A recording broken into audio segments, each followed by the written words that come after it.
Le Premier ministre Patrick Achi, au volant d'un bus de la Sotra à Bouaké dans le centre du pays, donne le temps du déploiement de ces bus dans toute la ville. 60 véhicules vont assurer la desserte de la capitale du centre du pays. Notre aventure à Bouaké démarre avec un parc de 60 véhicules tout neufs. Avec ce déploiement, la Sotra vient prendre une part active dans le dynamisme économique de notre capitale du centre avec la création de 500 emplois locaux directs et indirects, sans compter son impact sur les autres secteurs d'activité économique. Le ministre du Transport salue l'extension de la Sotra à l'intérieur de la Côte d'Ivoire. Cette ville compte, Monsieur le Premier ministre, à peu près 1 million d'habitants pour 4 millions de déplacements tous les jours. La ville de Bouaké compte 795 établissements scolaires, soit à peu près 300 000 élèves. La Sotra ne vient pas à Bouaké pour faire beau. La Sotra ne vient pas à Bouaké pour qu'on dise que la Sotra est à Bouaké. C'est un besoin important pour le déplacement des populations en termes de qualité de moyens de mobilité dans la ville, mais c'est également un besoin en termes de sécurité. Pendant 2 jours, les populations de Bouaké vont bénéficier de la gratuité des bus de la Sotra d'hier vendredi à aujourd'hui samedi. D'autres villes du pays vont bénéficier des services de la Sotra, notamment les villes de Yamoussoukro, San Pedro, Korogo, sur la période 2021-2023.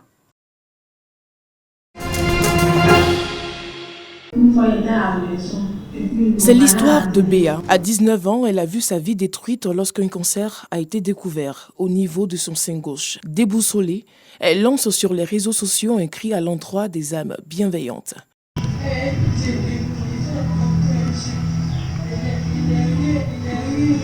Aussitôt son appel fut entendu, elle fut opérée et a retrouvé le sourire.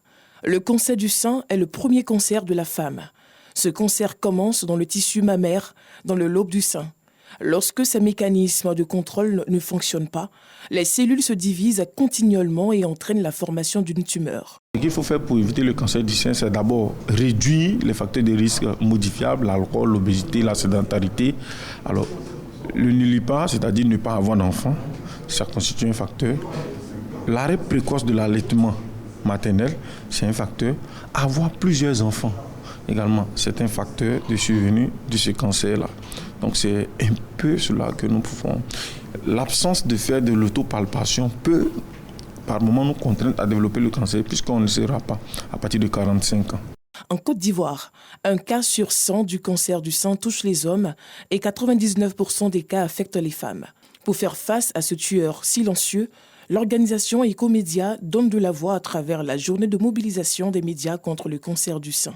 Nous parlons d'un sujet qui touche, comme je le disais, la partie essentielle de notre société qui est la femme. Sans la femme, il n'y a pas de vie.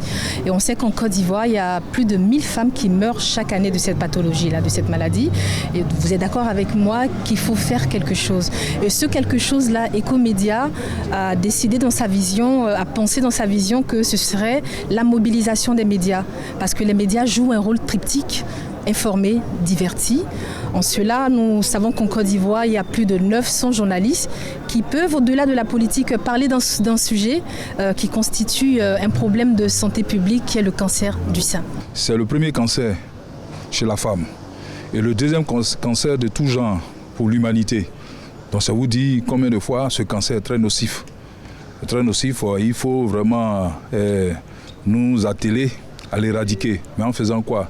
En tant que journaliste, bien entendu par nos écrits, par le micro et par nos différentes productions, que ce soit audiovisuel, radiophonique, au niveau de la presse écrite ou la presse numérique. Le cancer se guérit, thème de cette journée de mobilisation des médias contre le cancer du sein qui se déroulera du 22 au 23 octobre 2021 à l'université Félix Houphouët-Boigny de Cocody. La 5e édition de cette journée aura pour innovation majeure la collecte de fonds pour faciliter l'opération des malades ainsi que la présentation du single « Ma voix pour elle ».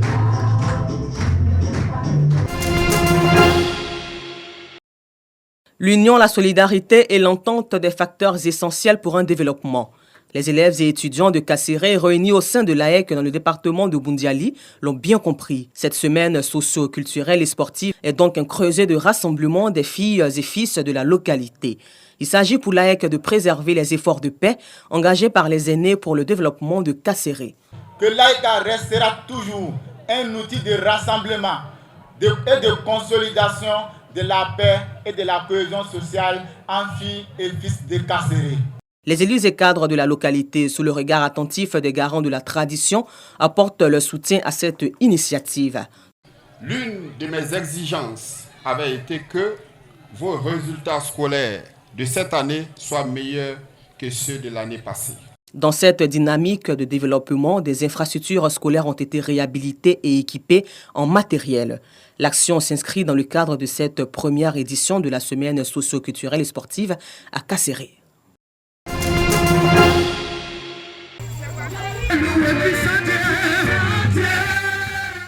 Venus des villes de Lakota et de Gagnoa, les chrétiens catholiques ont effectué nombreux déplacements au sanctuaire Anne-Marie Mère de l'Espérance et de la Miséricorde divine de Kakredou. Dans ce village de la sous-préfecture de Gagnoa, les pèlerins ont formulé des prières pour le renforcement de la paix et du vivre ensemble en Côte d'Ivoire. Fondateur du dit sanctuaire, Alex Nguesson Zékré n'a pas manqué de traduire sa gratitude aux fidèles pour cette action de prière en faveur de la paix. Nous sommes là pour faire en sorte que chacun apporte sa pierre pour aider les dirigeants, pour aider chacun des frères à œuvrer pour la même cause, la cause de la paix, la cause de la cohésion sociale, la cause du développement économique et social harmonieux. Fondé au début des années 1980 par les époux Suzanne et Alexis Nguesson Zékré, le sanctuaire Anne-Marie, Mère de l'Espérance et de la Miséricorde divine de Kakredou est un lieu de pèlerinage fréquenté par les chrétiens catholiques. Le dit sanctuaire abrite une statue de Marie haut de 15 mètres. Elle est posée sur un socle de 12 mètres de rayon rappelant les 12 apôtres du Christ. Elle a passé 16 ans à la tête de l'Allemagne. Angela Merkel a traversé toutes les grandes crises européennes, forgeant son style inimitable, mélange de calme, de rationalité et de prudence. Née en Allemagne de l'Ouest, mais ayant grandi en Allemagne de l'Est. Elle passe son enfance dans cette maison de la ville de Templin et poursuit ensuite des études de physique à l'université de Leipzig. La future chancelière entre en politique à 35 ans, après la chute du mur de Berlin et grimpe discrètement les échelons de la CDU jusqu'à en prendre la tête en 2000. Tous ces hommes de la CDU ouest-allemande, qui étaient déjà dans les jeunes années de la CDU, qui avaient fait toute cette carrière de parti, ne pouvaient pas vraiment imaginer que cette femme de l'Est allait occuper une position de premier plan, de chef de parti de chancelière. Pas du tout, mais bien sûr, elle a largement profité du fait qu'elle était sous-estimée. En 2005, elle est élue à la tête de l'Allemagne et en 2008, elle suit sa première tempête, la crise financière mondiale. La chancelière de fer impose le cap de l'austérité budgétaire au sein de l'Union européenne, ce que les Grecs ne lui ont jamais pardonné. Le programme de renflouement fut la période la plus difficile, où ils ont imposé la pauvreté, la réduction des retraites et des salaires, l'augmentation des prix. D'une manière générale, il s'agit de la plus grande crise que la Grèce ait au cours des 30 dernières années.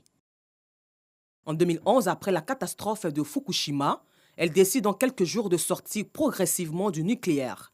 En 2014, elle a un rôle de médiatrice entre la Russie et l'Ukraine.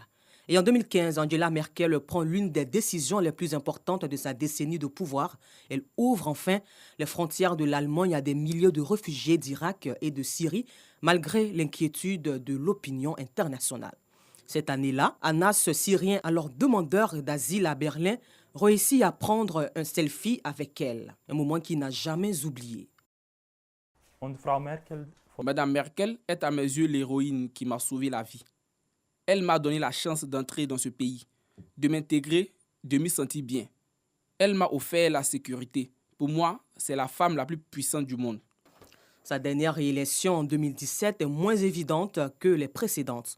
La crise migratoire a altéré sa popularité. L'extrême droite entre au Parlement et les éléments de coalition sont particulièrement longs. En 2018, elle annonce qu'elle ne briguera pas de troisième mandat.